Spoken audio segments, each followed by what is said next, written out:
అందరికీ నమస్కారం। ఈరోజు ఈ వీడియోలో హనుమంతుడు మరియు శనిదేవుని దివ్యగాథ గురించి మీకు తెలియచేయబోతున్నాను। కొత్తగా మన ఛానల్ని ఎవరైనా చూస్తున్నట్లయితే సబ్స్క్రైబ్ చేసుకొని పక్కనే వచ్చే బెల్ సింబల్ని క్లిక్ చేయడం ద్వారా నేను పెట్టే ప్రతి ఒక్క ఆధ్యాత్మిక కథ అనేది మీకు నోటిఫికేషన్ రూపంలో అందడం జరుగుతుంది। ఇక ఆలస్యం చేయకుండా వీడియోలోకి వెళ్ళిపోదాము। మొదటిగా మనం శనిదేవుడి పుట్టుక నుండి హనుమంతుడి అవతారం వరకు చూద్దాము। ప్రపంచంలో ప్రతి గృహం, ప్రతి నక్షత్రం, ప్రతి క్షణం మన జీవితాన్ని ప్రభావితం చేస్తుంది। ఆ ప్రభావం లోకంలో అత్యంత బలమైనది శని గ్రహం। ఎవరైనా శని గ్రహం పేరు వినగానే భయపడతారు, ఎందుకంటే ఆయన శిక్షిస్తాడని, బాధిస్తాడని మనం నమ్ముతాం। కానీ నిజానికి శనిదేవుడు మన శత్రువు కాదు, ఆయన ధర్మరక్షకుడు, న్యాయదాత। కానీ ఒక మహావీరుడు ఉన్నారు, ఆయనే మన హనుమంతుడు। శనిదేవుడు కూడా హనుమంతుని చూడగానే నమస్కరించి తీరుతాడు। అయితే ముందుగా మనం శనిదేవుని జననం గురించి చూద్దాము। సూర్యదేవుడు తేజస్సుతో వెలుగునిచ్చే దేవత, ఆయన భార్య సంజ్ఞాదేవి। కానీ ఆ తాపాన్ని తట్టుకోలేక ఆమె నీడ రూపమైన ఛాయాదేవిని తన స్థానంలో ఉంచింది। సూర్యుడి మరియు ఛాయాదేవి కలయికతోనే జన్మించిన వాడు శనిదేవుడు। పుట్టుకతోనే ఆయన నీలం రంగు దేహం కలిగి ఉన్నాడు। తల్లి ఛాయ అనగా నీడ, అందుకే శనిగ్రహం ఎల్లప్పుడూ నీడలతో, నీలికాంతితో ఉంటుందని అంటారు। శనిదేవుని స్వభావం ఎలా ఉంటుంది అంటే, శనిదేవుడు చిన్నప్పటి నుంచే ధర్మాన్ని, సత్యాన్ని ఆరాధించేవాడు। ఆయన తపస్సు చేసి మహాదేవుని అనుగ్రహాన్ని పొందాడు।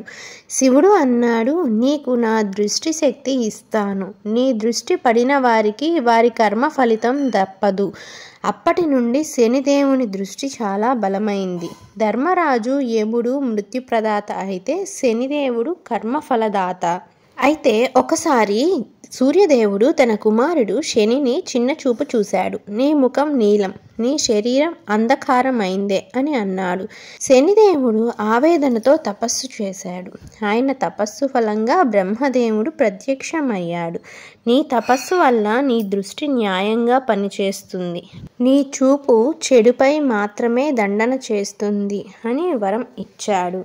అయితే శనిదేవుడు అన్నాడు, నేను ఎప్పుడూ పక్షపాతం చేయను, మంచివారికి కష్టం వచ్చినా అది శుద్ధి కోసం మాత్రమే।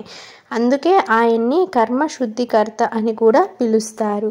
భక్తులు ఆయనను భయంతో కాక భక్తితో ఆరాధిస్తే ఆయన ఆశీర్వాదం ఎల్లప్పుడూ లభిస్తుంది।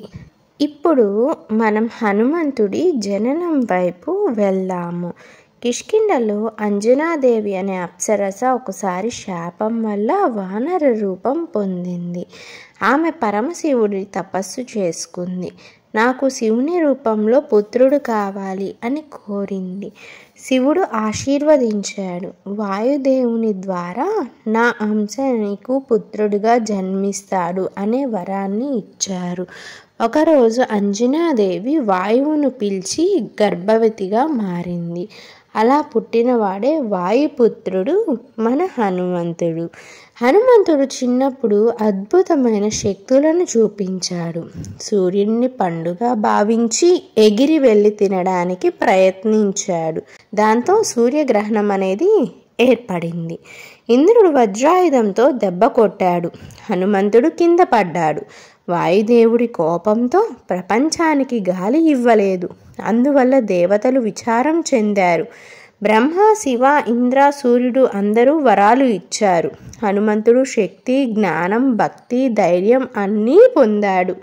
హనుమంతుడు రాముడి సేవకుడిగా, భక్తుడిగా మారాడు। రామనామాన్ని జపిస్తూ తన జీవితాన్ని సేవలో అర్పించాడు। రాముడి ఆజ్ఞకే ప్రాణం। రాముని కోసం సముద్రం దాటి లంకకు వెళ్ళాడు, సీతామాతను కనుగొన్నాడు, లంకా దహనం చేశాడు। ఈ శక్తి, ఈ భక్తి కేవలం రామ విశ్వాసం వల్లనే। హనుమంతుడు రామసేవలో లంక చేరినప్పుడు తన దివ్య దృష్టితో ఒక దేవుడు బంధించబడ్డాడు అని తెలుసుకుంటాడు। ఆ దేవుడు ఎవరో? ఆయనే శనిదేవుడు। అయితే మనం ఇదే వీడియోలో హనుమంతుడు శనిదేవుని ఎలా విముక్తి చేశాడు, శనిదేవుడు ఎలా కృతజ్ఞత తెలిపాడు, మరియు హనుమాన్ భక్తులపై శని ప్రభావం ఎలా ఉండదో తెలుసుకుందాము। అయితే వీడియోని చివరి వరకు చూస్తూనే ఉండండి।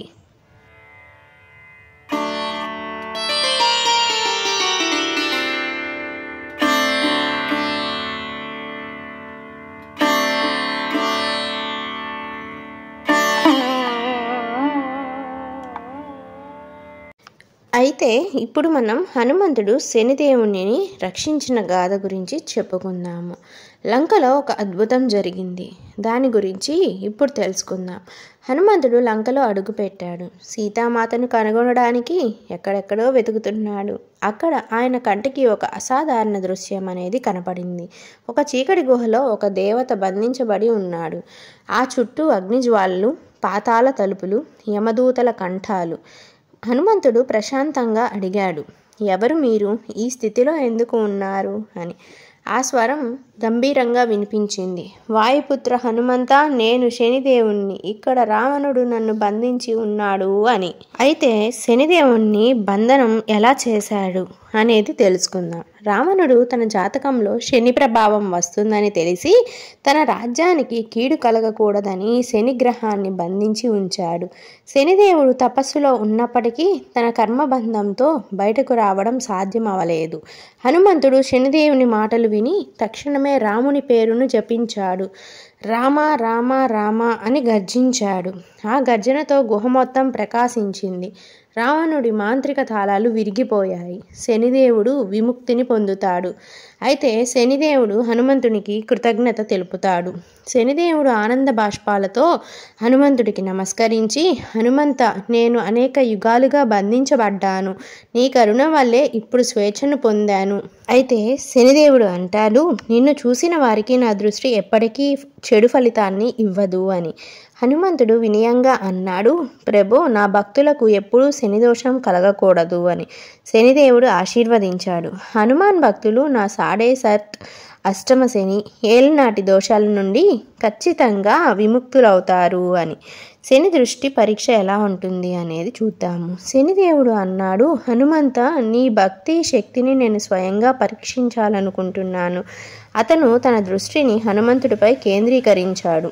తక్షణమే హనుమంతుడి శరీరం అంతా వేడెక్కింది. అగ్నిలా దహనమవుతుంది. హనుమంతుడు చిరునవ్వు నవ్వాడు. ప్రభు, నా దేహం దహనమైతే పర్వాలేదు, కానీ ఈ శక్తి ప్రపంచానికి భయం కలిగించకూడదు అని చెప్పి హనుమంతుడు తన తోకతో చుట్టూ చుట్టి అగ్నిని నియంత్రించాడు. ఆ అగ్నిలో ఆయన రామనామాన్ని జపించాడు. రామ రామ అని పాడిన ప్రతిసారి అగ్ని తనకసాగింది.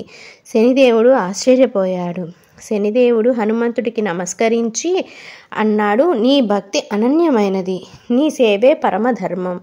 అప్పుడు ఆయన వరమిచ్చాడు, నిన్ను జపించే ప్రతి ఒక్కరికి నా దృష్టి దోషం అనేది తాకదు. హనుమాన్ చాలీసా పఠించిన భక్తుడు నా ప్రభావం నుండి విముక్తుడవుతాడు అని. హనుమంతుడు తిరిగి రాముని వద్దకు చేరాడు. రాముడు అన్నాడు, హనుమంత, నీ సేవలో న్యాయం, భక్తి, దయ అన్నీ కనిపిస్తున్నాయి. శనిదేవుని ఆశీర్వాదం వల్ల భక్తులకు భయం తొలగుతుంది. ఆ రోజు నుండి శనిదేవుడు, హనుమంతుడు, రాముడు ఈ ముగ్గురు ఒక దివ్యత్రయముగా పూజింపబడుతున్నారు. ఇప్పుడిక శనిదేవుడు హనుమంతుడికి ఇచ్చిన మాటలు యుగయుగాల పాటు నిలిచిపోయాయి. ప్రతి మంగళవారం, శనివారం హనుమాన్ ఆలయంలో దీపం వెలిగించి హనుమాన్ చాలీసా జపించే వారికి శనిదోషం ఎప్పటికీ తగలదు. అయితే ఇప్పుడు మనము హనుమంతుడి శనిదేవుని వరప్రదానం వెనక ఆధ్యాత్మిక అర్థాన్ని గురించి, హనుమాన్ చాలీసాలో దాగి ఉన్న శని రహస్యాల గురించి, భక్తులు చేయాల్సిన పూజా విధానం గురించి, శనిదోష నివారణకు హనుమాన్ ఆరాధన శాస్త్ర ప్రమాణిత గురించి ఇదే వీడియోలో కొనసాగిద్దాము. అంతకంటే ముందు చివరి వరకు వీడియోని చూడండి.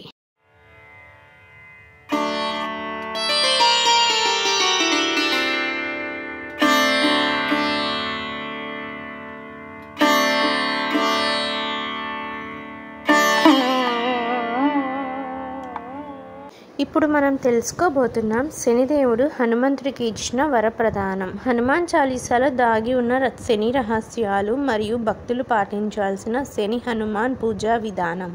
శనిదేవుడు హనుమంతుడి పాదాల వద్ద నిలబడి అన్నాడు, వాయుపుత్ర హనుమంత, నీ భక్తి, నీ దయ, నీ తపస్సు నాకు ముక్తినిచ్చింది. నా దృష్టి ఎప్పుడూ భయాన్ని కలిగిస్తుంది, కానీ నీ భక్తుల మీద నా దృష్టి కరుణగా ఉంటుంది. ఇంకా నిన్ను ఆరాధించే భక్తులపై నా శని దోషం ఎప్పుడూ ప్రభావం చూపదు. హనుమాన్ చాలీసా జపించే వారి నా సాడే సతి ఏలినాటి అష్టమ శని నిష్క్రమించబడుతుంది. హనుమంతుడు కృతజ్ఞతతో నమస్కరించాడు. ప్రభో, నా భక్తులు న్యాయంగా జీవించాలి, అవినీతికి అహంకారానికి దూరంగా ఉండాలి, అదే నిజమైన శని క్షమ అని శనిదేవుడు హనుమంతుడికి వివరించాడు. హనుమంత, నా శక్తి కర్మానుసారంగా పనిచేస్తుంది. మనుషులు తప్పులు చేస్తే నేను వారిని బలవంతంగా క్రమంలోనికి తీసుకొని వస్తాను. కానీ నీ భక్తులు రామనామాన్ని జపిస్తే వారిలో ఆత్మశుద్ధి సహజంగానే వస్తుంది. అందుకే నేను వారిని శిక్షించాను. ఇది విని హనుమంతుడు చిరునవ్వు నవ్వాడు. ప్రభు, ఇది భక్తి మరియు ధర్మం మధ్య సమతుల్యత. అయితే ఇప్పుడు హనుమాన్ చాలీసాలో కొన్ని శని రహస్యాల గురించి తెలుసుకుందాం. ఇప్పుడు హనుమంతుడు శనిదేవునికి ఆశీర్వాదం తన భక్తుల కోసం హనుమాన్ చాలీసా రూపంలో దివ్య మంత్రాన్ని ప్రసాదించాడు. బుద్ధిహీన తన జనకే సుమరవ్ పవన్ కుమార్. ఈ శ్లోకంలో పవన్ కుమార్ అనగా వాయుపుత్ర హనుమంతుడు. ఇది హనుమాన్ చాలీసా యొక్క ఆత్మ. శనిదేవుడు తన దృష్టిని ఈ చాలీసాలో పదాలపై ప్రసాదించి అన్నాడు, ఈ చాలీసా జపం చేసిన వారికి నా దృష్టి దోషం తగలదు. కాబట్టి ప్రతి శనివారం హనుమాన్ చాలీసా జపించడం శని నివారణకు అత్యుత్తమమైన మంత్రం అని పిలువబడింది అని వివరిస్తాడు. అయితే హనుమాన్ చాలీసా శాస్త్రీయ అర్థంలో ప్రతి శ్లోకం మన దేహంలో ఒక చక్రాన్ని ఉత్తేజితం చేస్తుంది. అట్లా కొన్ని శ్లోకాలు వాటి వివరాలని చూద్దాము. జయ హనుమాన్ జ్ఞానగుణ సాగర. ఆజ్ఞా చక్రాన్ని శుద్ధి చేస్తుంది. రామదూత అతులిత బలధామ. హృదయ చక్రాన్ని బలుపరుస్తుంది. భూత పిశాచి నిట్ట నహి యావై. నెగిటివ్ ఎనర్జీని దూరం చేస్తుంది. శని ప్రభావం ఎక్కువగా ఉన్న వారిలో భయం, ఆందోళన, నిరుత్సాహం ఎక్కువగా ఉంటుంది. హనుమాన్ చాలీసా ఈ భావాలను సమతుల్యం చేస్తుంది. అయితే శని దోషం ఉన్నవారు లేదా మానసిక ఒత్తిడిలో ఉన్నవారు ఈ విధంగా పూజ చేసుకోవాలి. శనివారం ఉదయం స్నానం చేసి హనుమాన్ ఆలయానికి వెళ్ళాలి. నువ్వుల నూనె దీపం వెలిగించాలి. శనేశ్వరికి ఒక పుష్పాన్ని సమర్పించాలి. హనుమాన్ చాలీసా 11 సార్లు పఠించాలి. తరువాత శనేశ్వరాయ నమః అని జపించాలి. ఇలా చేసిన వారికి శని దృష్టి కరుణగా మారుతుంది. అయితే శనిదేవుడు మరియు హనుమంతుడు కలిసి ఇచ్చిన ఈ దివ్య సందేశం మనకు బోధన ఇస్తుంది. భయం కాదు భక్తి, శిక్ష కాదు శుద్ధి అని. హనుమాన్ భక్తులపై శనిదేవుడు ఎప్పుడూ దయ చూపుతాడు. అందుకే మనం హనుమాన్ చాలీసా పఠించినప్పుడు మన ఆత్మలో శాంతి, ధైర్యం, బలం అనేది పెరుగుతుంది. హనుమంతుడు శనిదేవుని వరం స్వీకరించి రాముని సేవలో తిరిగి ప్రవేశించాడు. శనిదేవుడు ఆకాశంలో తన స్థానాన్ని స్వీకరించాడు. కానీ ఆ రోజు నుండి హనుమాన్ ఆలయంలో శనిదేవుడి దృష్టి పెట్టడు, ఆశీర్వదిస్తాడు. ఇదేనండి హనుమంతుడు మరియు శనిదేవుని గాథ. అయితే మీకు కనుక ఈ వీడియో నచ్చినట్లయితే లైక్ చేయండి, షేర్ చేయండి, సబ్స్క్రైబ్ చేసుకోండి. పక్కనే వచ్చే బెల్ సింబల్ని క్లిక్ చేయడం ద్వారా నేను పెట్టే ప్రతి ఒక్క ఆధ్యాత్మిక కథ అనేది మీ వరకు అందడం జరుగుతుంది. అంతేకాదు మన ఛానల్లో చాలా వీడియోస్ అనేవి అప్లోడ్ చేయడం జరిగింది. మీకు కనుక ఇంట్రెస్ట్ ఉంటే ఒకసారి మన ఛానల్ని విజిట్ అవ్వండి. నచ్చితే మీ బంధుమిత్రులకి మరియు ఫ్రెండ్స్కి షేర్ చేయడం మాత్రం అస్సలు మర్చిపోకండి. తదుపరి వీడియోలో మరొక మంచి కథతో మీ అందరి ముందుకు వస్తాను. ధన్యవాదాలు.